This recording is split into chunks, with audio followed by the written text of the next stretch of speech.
Peter Pan is this iconic story. And certainly when James Barre wrote this initially, like any other author, no idea that it was going to become so popular. So what's really appealed to me about the whole idea of Peter Pan is here you have this character who is just the innocence of a childhood. And the counter of that is the responsibility, the social responsibility of adulthood. I wanted to set the piece in the 40s, largely because there are so many discussions about what inspired James Barre to create the piece. And of course, the biggest one was the tragic death of his brother David very early on in life. His mother said that at least David will never grow up. He will be a child forever. And it's believed that that was the beginning of this germ of an idea. I thought of transporting that to a bigger situation, which of course is all those young men that went off to war in the First World War, Second World War in Ukraine now, who will never grow up. So again, layering in subject matter, integrity in the piece that gives it gravitas, that I think elevates it from just being a fantasy story. Yeah, Peter Pan is a child that never grew up. To get into the character of Peter Pan, I've had a lot of practice as playing Fritz. He also just lives in his own world, and he lacks a lot of empathy for other people because to him they're not quite real, in the sense that nothing in his world is really real. And that puts strain on his relationship with Wendy as well. I'm Alana Griffith, and I play Wendy Darling. I'm Lizzie Tripp, and I also play Wendy Darling. You know, we've been waiting to do this ballet for a long time. Yeah, it's just so fun to bring it to life in your own way. And Michael Pink's production is just so whimsical. I want to say she's like 14. Yeah. You know, she's like coming of age. And still wants to play sword fights with her brothers. I felt like I related to her because she's like nurturing, and I had a lot of siblings, but she's also like a tomboy a little bit. But then at the same time, her mom is like telling her she's becoming a woman and that she's gonna kiss a boy soon. Well, when she meets Peter, immediately she's like, "This is the boy. This is my boy. I'm gonna kiss this boy. It's my first kiss." And like basically the whole ballet, she's chasing that kiss. Peter Pan, he doesn't have much experience with girls. He lost his mother, he lost his parents at a very, very young age, and so never had quite the experience of having a mother. And so when he meets Wendy, he kind of that fills that void in him. Actually, all the characters in the story are kind of just looking for this mother figure, like the Lost Boys. Even Hook is like asking Wendy to read him bedtime stories, and I think she's like used to filling that role because she has two younger siblings, and she looks up to her mother a lot. Tinkerbell is his sidekick. She's always there to watch out for him and make sure that nothing bad happens. At first we're like, "Oh my gosh, there's a fairy in front of me." And you just like want to like play with her, and then she is not happy about that. I'm here. I can totally relate to Tinkerbell. I like to dance fast. I'm very energetic, but at the same time have precision. And I'm very loyal, and Tinkerbell is very loyal to Peter. Well, Tinkerbell is always kind of like, I don't want to say the word jealous, but maybe. Throughout the whole thing, she has a vendetta against Wendy. Because Peter Pan is giving all attention to Wendy, but Tinkerbell is the one that should be getting all of that attention from Peter. And I love that interaction. Peter Pan was the first ballet that I ever performed that was created by Michael Pink. And still a challenge because, you know, nothing is the same from the first time that you perform something, but it is it's very special for me. My favorite is, it's gotta be, I enjoy the flying, but I also I get very excited for the sword fights as well.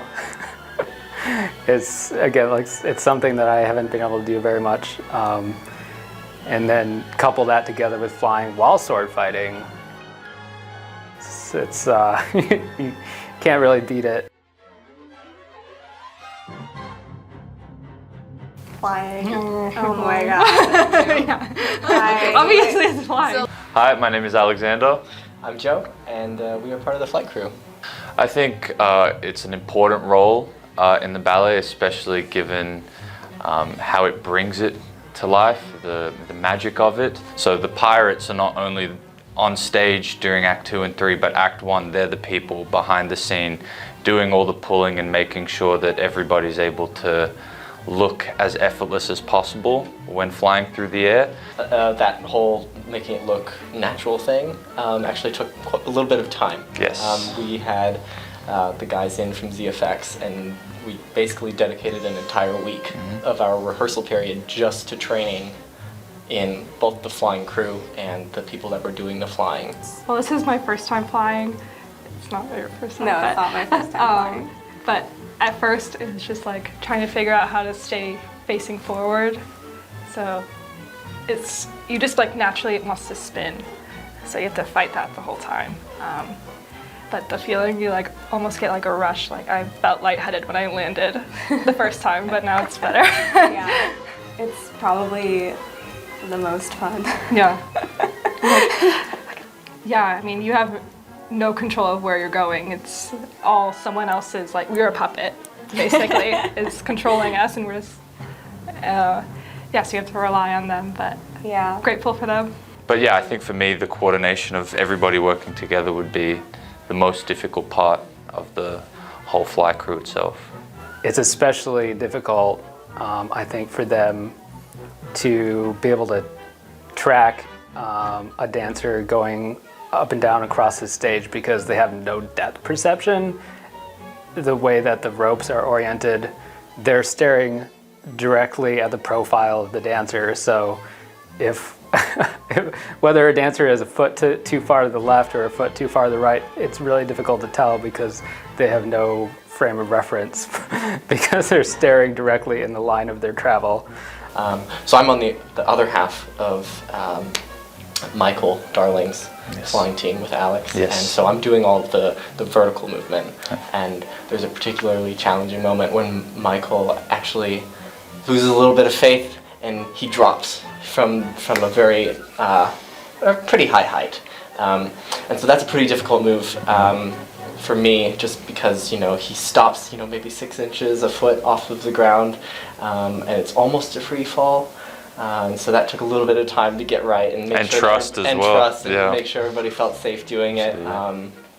Peter's flying throughout the ballet in all moments, whether he's, hiding from them in the window or he's coming through the window. There's many moments that are not only dangerous, but very theatrical and cool for the audience, whether he's spinning in the air flying or fighting Captain Hook in certain scenes. So there's definitely a lot more when it comes to Peter himself flying. And as I said, Seth and Ben play a massive role in that. So, As Peter Pan, I do a lot of flying around, and I have to,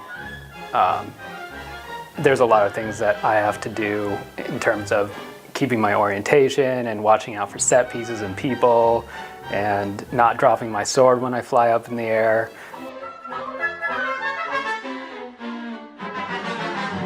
Definitely feel more comfortable knowing the person that's flying me.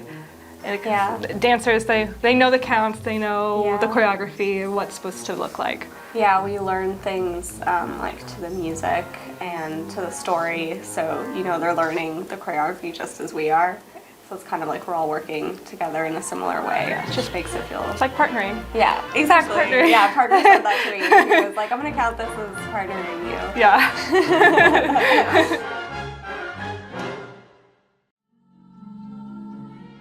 I think this ballet, more than most, kind of immerses you in this magical world. it's something that's almost relatable to the audience, but they've put it into this whole magical world that really sparks someone's imagination.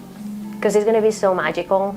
I want them to feel inspired. I want to leave the Marcus Center feeling inspired and feeling the magic is all around us, and that things are possible, and when things are going wrong, there is always hope. I think people are going to leave the theater feeling light and happy to have seen like such a heartwarming story. No matter what age you are, that you still have this child inside of you that just looks at the world with wonder, and I think it's just such a good way to escape for a little bit, because it's visually there, the music, everything, you're just in it watching the story in real life, and it just sort of like transcends you into this other world, and especially this ballet with so many extra elements with the flying and the set, and everything is so vibrant, and the music is just so fun to listen to. I think that anyone will have an amazing night. We were all children once, whether we still are or were, and it's just an exploration for me of what it was like to be a child and have no cares in the world. And I'd like everyone to get in touch with their inner child after they see the show. For all of us, there's a Peter somewhere. So the idea that everybody has had an encounter with Peter in some description, I think that's very exciting. It's domesticity, and then it's a freedom and escapism, and then it's endearing, and then we go to Neverland, which is a fictitious island where we see the interaction between all of the characters there. And I think coming with us on a journey to Neverland should be one of two things. It should be the greatest adventure in your life, and it should be the most thought-provoking part of being together as a community, and the responsibilities we all share to make sure that we can find the good in everything.